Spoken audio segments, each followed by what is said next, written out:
नमस्कार। State update में आपका स्वागत है। मैं हूं राजेंद्र कानूनी। साथियों, हाल ही में मध्य प्रदेश के भोपाल में देश के प्रधानमंत्री नरेंद्र मोदी का प्रवास हुआ। उस प्रवास के दौरान उन्होंने एक जो कार्यकर्ताओं का बीजेपी के बूथ से संबंधित कार्यकर्ताओं का जो कार्यक्रम था, उसमें अपना भाषण देते हुए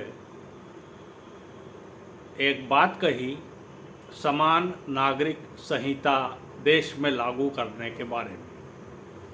यह एक प्रकार से एक ऐसा मसला वो छोड़ करके गए हैं जिस पर राजनीतिक बहस होना अवश्यंभावी है और वो हो भी रही है। हाल ही में मध्य प्रदेश सहित अन्य राज्यों के भी चुनाव होना है। उन चुनावों के मद्देनज़र यह मसला निश्चित रूप से राजनीति से प्रेरित है, इसमें कोई दो मत नहीं है। समान नागरिक संहिता देश में लागू हो और लागू करने की जिम्मेदारी उस सरकार की हो जो सरकार बहुमत से चुनी गई हो, तो उससे कोई इनकार कर नहीं सकता। जिस प्रकार से कि इस सरकार ने जम्मू कश्मीर में धारा 370 समाप्त की, उससे कोई इनकार नहीं कर सकता क्योंकि उनको अधिकार प्राप्त है। इसी प्रकार समान नागरिक संहिता भी वो लागू करते हैं तो उनको अधिकार प्राप्त है, लागू कर सकते हैं और करेंगे, ऐसा उनकी भाषा से प्रतीत होता है। साथियों, उन्होंने एक बात कही थी कि एक ही घर में दो प्रकार के कानून नहीं चल सकते। घर की बात और देश की बात पृथक है। घर में ब्लड रिलेशन से संबंधित लोग रहते हैं, जबकि देश में विभिन्न संप्रदायों के, विभिन्न जातियों के, विभिन्न समूहों के, अलग अलग प्रकार के, विभिन्न धर्मों के लोग रहते हैं। यदि हम एक कल्पना करें गुलदस्ते की, तो उस गुलदस्ते में अलग अलग प्रकार के फूल यदि हैं तो वो गुलदस्ता अच्छा सुशोभित लगता है। एक गुलदस्ते में एक ही प्रकार के फूल डाल दिए और ना उसके आसपास कोई पत्तियां हैं तो वो गुलदस्ता ठीक नज़र नहीं आता है, देखने वाले को अच्छा नहीं लगता है। इसी प्रकार हमारा देश एक गुलदस्ते के समान है जिसमें विभिन्न प्रकार के धर्मों के फूल, विभिन्न प्रकार की जातियों के फूल और विभिन्न प्रकार की प्रजातियों के, जातियों के, जिनमें कि आदिम जाति, अनुसूचित जाति, पिछड़ा वर्ग, अनेक प्रकार के लोग आते हैं। ये उस गुलदस्ते की पत्तियों के समान हैं जो उन फूलों की सुंदरता को बढ़ाते हैं। यदि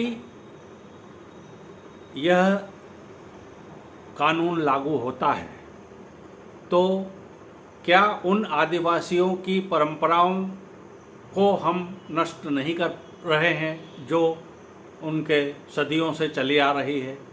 आदिवासियों के नियम कानून उनके स्वयं के बनाए हुए हैं और वो अपने हिसाब से उनका पालन करते हैं और उस हिसाब से वो जीते हैं। इसी प्रकार पिछड़े वर्ग में भी कई प्रकार के वैवाहिक से संबंधित कई प्रकार के नियम हैं, कानून हैं, जिनमें एक बोला जाता है छोड़ छुट्टी, मतलब इतने पैसे ले लो और आप पत्नी को छोड़ देते हैं। इस प्रकार की एक प्रथा प्रचलित है, ऐसी जानकारी है।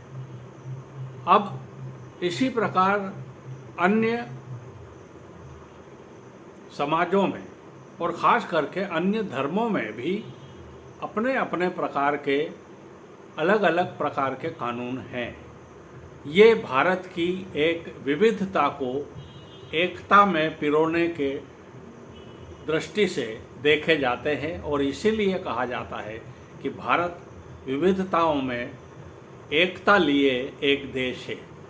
लेकिन यदि इसको एक स्वरूप में बांधने की बात कही जा रही है तो इसके नतीजे निश्चित रूप से देश में एक अलग प्रकार का वातावरण निर्मित करने में कोई और कसर नहीं छोड़ेंगे। यहाँ पर यह बात भी उल्लेखनीय है कि कई राजनीतिक दल इसका समर्थन करेंगे, कई राजनीतिक दल इसका विरोध करेंगे। तो जो राजनीतिक दल विरोध करते हैं उनको राष्ट्र विरोधी करना या जो राजनीतिक दल समर्थन करते हैं उनको राष्ट्र का हितैषी कहना ये भी कहीं से भी उचित प्रतीत नहीं होता। ऐसी स्थिति में काफ़ी सोच समझकर निर्णय लिया जाना चाहिए ताकि देश की सांस्कृतिक एकता बनी रहे, उसमें किसी प्रकार की छेड़छाड़ न हो, यह अवश्य देखा जाना चाहिए। इन्हीं शब्दों के साथ मैं अपनी बात को समाप्त करता हूँ।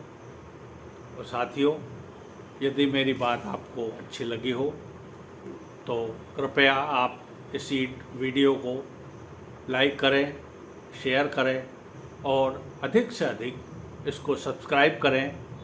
यही मेरा अनुरोध है। मुझे दीजिए आज्ञा। नमस्कार।